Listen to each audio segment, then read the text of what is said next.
On any given day, there are nearly 438,000 children in foster care in the United States. In 2016, over 687,000 children spent time in the U.S. foster care system. On average, children remain in the state care for nearly 2 years, and many of those children will languish there for 5 years or more. Many will never be reconnected with their children. I was honored to introduce LaTasha C Watts, award-winning author, inspirational speaker, a trainer, a youth advocate. She's been an award-winning child advocate and the author of a book called I'm Not Broken, Just a Little Twisted.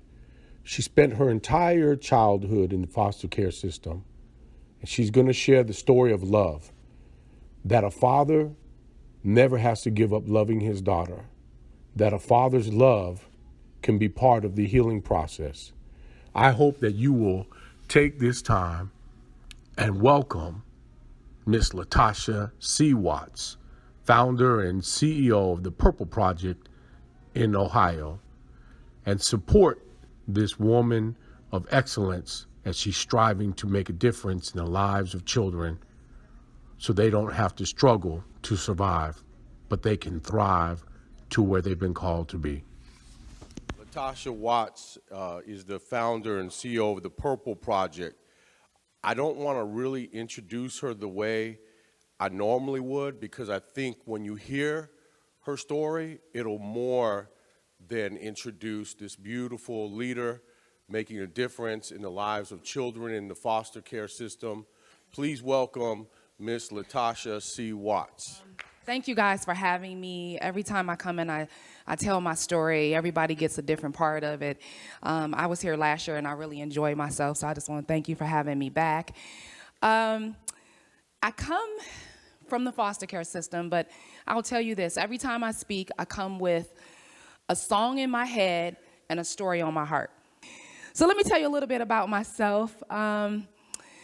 That's me. Isn't she so cute? Oh my goodness, I wish I could just pinch those cheeks. I grew up in the foster care system, and I was in foster care my entire childhood. And I want to tell you a little bit about my story, not so you can really feel sorry for me, but you can understand my journey.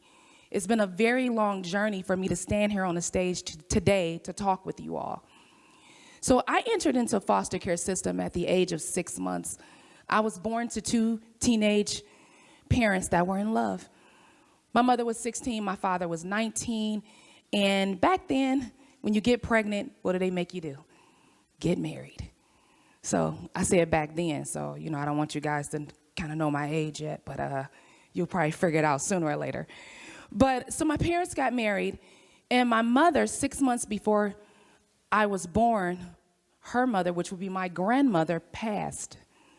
So you have a young child that's really a child herself and having a baby, and then she's married to a guy. My father came from a working class family, and my mother came from a working class family that was broken. Very, just very broken. And so at 6 months old, I enter into foster care, not because my father and my mother couldn't really take care of me, but my father requested help because my mother, he realized, was abusing me. So I am burned over 35% of my body because my biological mom threw me in a hot tub of scalding water at the age of 6 months old. I am permanently blind in my left eye because a blunt object was stabbed through my eye, barely missing my brain by a couple of inches. I was thrown down a flight of stairs and had to receive reconstructive surgery done on my entire mouth and teeth. And that was all done by the age of 3. And that's countless amounts of abuse. So I'm now plummeted into this thing called foster care. And I enter into foster care, and I am now living with a family, and I don't know that I'm in foster care because they don't tell me. I'm with this family, I'm cooking, I'm enjoying my sisters. I had no recollection of my biological family because I was taken so young. So I'm with this family, and everything's going great. And as I'm with them, all of a sudden, I'm there for 9 years. I'm 9 years in, and all of a sudden, my foster mom, which I didn't know was my foster mom at the time, has started not taking care of me. I was dirty. I was hungry all the time, and she would disappear from days on end.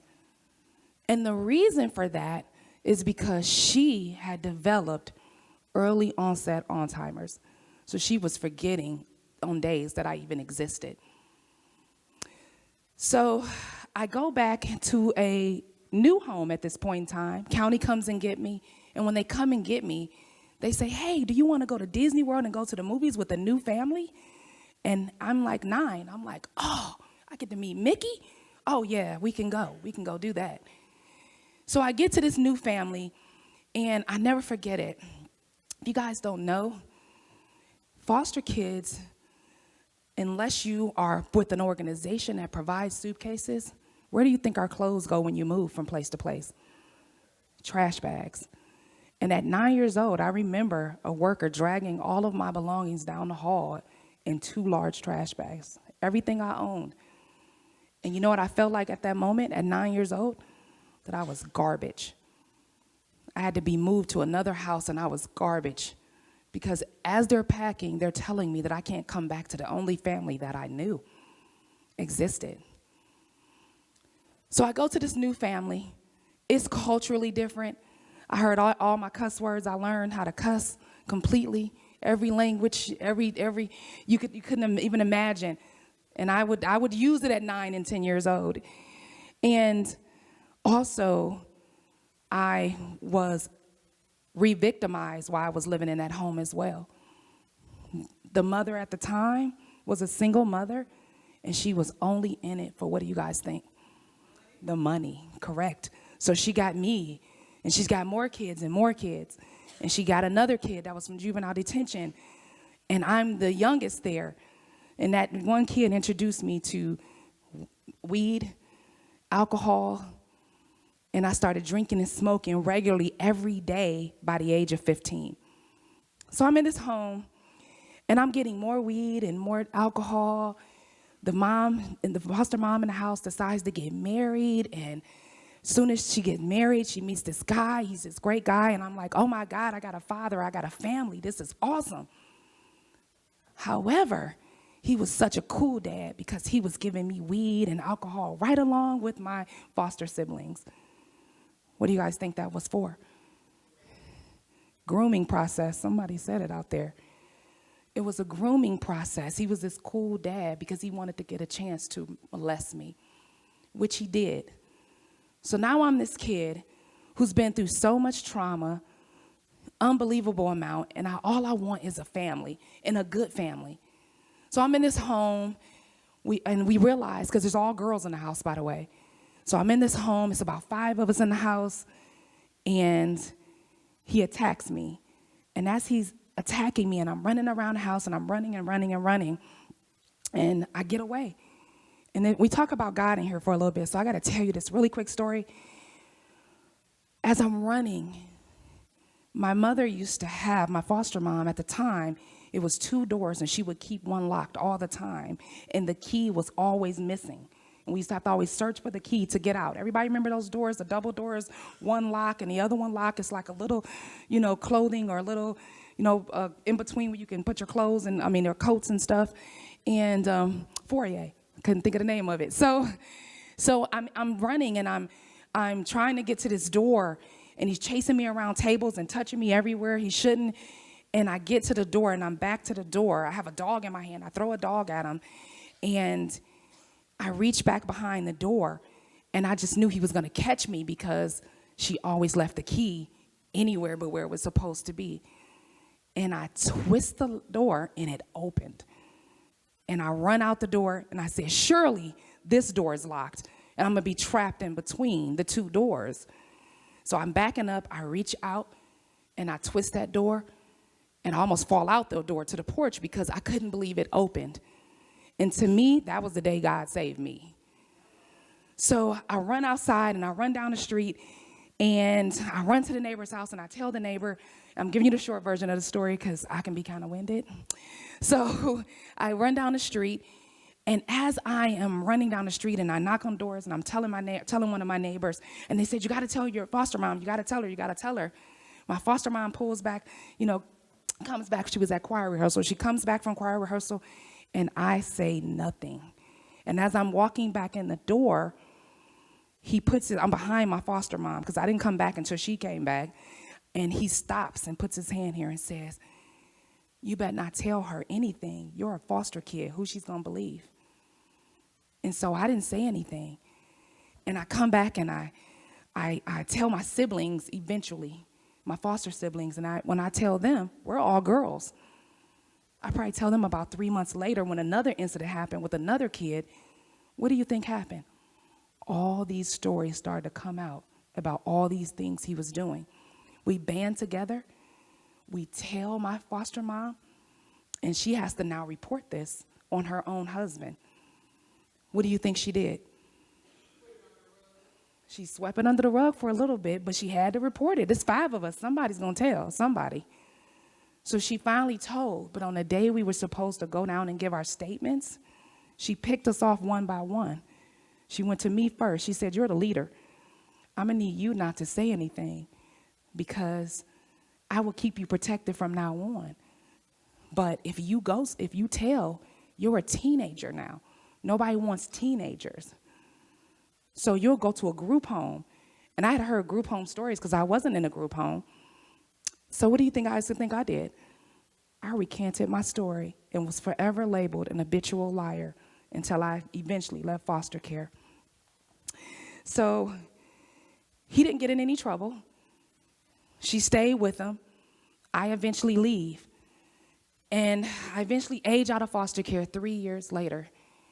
And I am now bitter. I am now what I would consider at the time broken. And then I'm plummeting into this thing called aging out of foster care. And I age out of foster care. And once I age out, I am now experiencing homelessness. I'm unemployed. I have no skills. And then I become pregnant. I get with this guy. I'm in an mentally abusive relationship, which is just as bad as physical. And I'm believing I'm nothing. So now I have this kid. And I'm a single mother. 6 months after she's born, I'm diagnosed with cancer. So now I'm battling cancer. All the trauma that I experienced, and now I'm gonna die. So I go through the motions of trying to recover from cancer, which I did. And in the process of them removing the cancer, they paralyzed both my vocal cords. It took me 13 weeks to learn how to speak, swallow, breathe. And I started thinking to myself, it took me 13 weeks to learn how to basically live. I can take from those 13 weeks and start my entire existence over. And I started to do that. I started to learn how to live life and live life happily. I started to want to just learn about everything and inspire my daughter to be better than me. And so I got into every program there was available to men. If it mean I had to go get food stamps, I put the glasses on, I put the dark hat on, and I went in there and filled out whatever I had to do. And I ended up starting to get on my feet. And I was told as a foster kid that I would never be nothing, I would never be anything. I got married. My husband's somewhere in here. Just throw your hand up wherever you are. There he is. Okay. It's lights. So I got married, and he accepted me for me. I started my own organization to help foster youth. It's called the Purple Project. It was up there earlier. But the one thing that was missing was family. My father's side of the family had been looking for me ever since I was plummeted into foster care, and county kept me from them. They changed my social security number. They removed my middle name. They changed the birth certificates. And so they were searching for me. My mother's side of the family erased me from history. So I'm in search now, after going through all that trauma, after overcoming and from battling cancer. Now all I want is a family. Sure, I'm married, but I'm missing one thing, and I'm missing that other family, my family. So I found my mother's side of the family. Of course, they erased me from history. And I found my father's side of the family.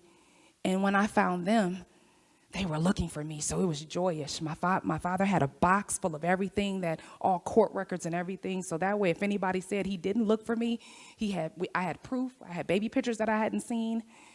And my father, if you can pull that up, and that's my father and that's my sister. My father's in the back there. And I had to rebuild a relationship with my dad because I had trust issues. And I didn't understand, and my father was patient, and I was angry at him for abandoning me. By the way, I'm the only kid in my entire family on my dad's side that went to foster care. So this whole family was together, and I felt like I missed everything. But what I realized is that I could pick up from where I am today and have that father figure in my life that was missing. And my dad kept trying, and I was like, I don't like him. And it wasn't that I didn't like him. I didn't understand what a father was supposed to be. So now I take my father out to breakfast and lunch and dinner at least once or twice a month. We hang out, and my father has told me, he says, I love you. And I tell my husband, I said, oh my God, my father, who's just stern, never say I love you, tells me he loves me every day. And he makes sure that we spend time together. And for me, it means so much. And I say that to you because it's never too late to be a father. It's never too late at any point in time to be a father. I don't care if you 30, 40, 50. It's never too late for that person to receive that love and that understanding and that guidance. He drives me crazy because he doesn't understand social media and technology, and he still has Windows Vista. But but I love him to death. And I think God put it this way for me, made me go through everything so I can understand how to live, receive love, and be a part of a family. And my father, what we do now is spend time and meet each other exactly where we are. So if that means you're out here and you have a kid and that kid will only pick up the phone once a week, then you make that call once a week. If that kid just only picks up the phone and breathes, then you listen to that kid breathe. Because that is meeting them in the middle, and that's what we do. So that's my dad there, another picture. I wrote a book called I'm Not Broken, Just a Little Twisted, and it is about my life because I believe I was broken then. And I think we all have our little quirkiness and be twisted in our own little way. So I'm not broken anymore, but I'm definitely a little twisted. Does anybody have any questions for me? By any chance? Yes. When you're in foster care, everything is done for you or not done for you. And mentally, you may age out at 18 or 19, but you're probably about 16. So I think mentally preparing a child to get ready to leave foster care is the most important thing because we're not ready. I mean, you jump out, you're paying at 18 years old, paying lights, gas, rent. I mean, it's a lot, food. I have a 22-year-old. I might tell y'all my age a little bit, but it's a 22-year-old, and she's away at college, and she still calls for stuff, last minute things, and we have to pay for those things for her, of course, but when you're on your own, you're not thinking about that. I mean, when she comes home, I still have to fuss at her to put a cup up, so, just mentally being prepared. I hope that answered it. I have a crazy story really quickly. I was very smart and was asked to skip a grade or two and get an enrichment program, and my foster mom denied me of that. And also, I could play the violin and piano by ear, and she denied me of the instruments. So I lost that talent, and because I could speak Spanish really well, and I was in competitions, and she would never come, so I dropped out of Spanish. So I didn't have that, but I will say this, I had the foundation in the very beginning with the first family I was with.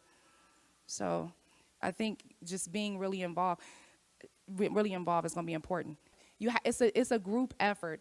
It has to be everybody involved: the foster parent, the county, and even the biological parents if they're not permanent custody to be adopted. So it takes a lot, just like you would do with your own family. And key is family, treating foster kids like they're your own. That's the most important thing, because you wouldn't kick your own kid out at 18. Stay up here.